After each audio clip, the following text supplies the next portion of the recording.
সাইয়েদনা ওমর ফারুক বলেছেন, মুতু ক্বাবলা আন তামুতু, মরার আগে একবার মরো। হাসিবু ক্বাবলা আন তুহাসাবু আলাইকুম, তোমার হিসাব নেওয়ার আগে তুমি একবার নিজের হিসাবটা করো না। কাগজ বের করে একটু লিখো না, কি কি ভালো কাজ করছিলা যেগুলো দিয়ে নাজাতের ওসিলা হতে পারে, 1 2 3, আর কি কি আকাম প্রকাম করছো দেখো না, লিখে দেখো তোমার অবস্থাটা কি।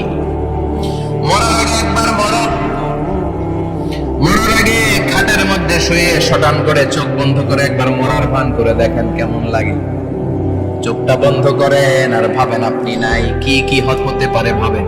আপনার ছেলে মেয়েরা কান্না জুড়ে দিবে, আপনার প্রাণের স্ত্রী বিলাপ শুরু করে দিবে, বন্ধু বান্ধবের চিৎকার আর মাতম, স্থানীয় এলাকার মসজিদে ঘোষণা, অমুক এলাকার নিবাসী অমুক ভাই অমুকের ছেলে অমুক দুনিয়ায় নাই। সব আত্মীয়রা চলে আসবে, ফেসবুকে স্ট্যাটাস দেয়া হবে, সবাই সবাইকে জানাবে বিকাল 4টায় অমুক হাই স্কুল ময়দানে আপনার জানাজা।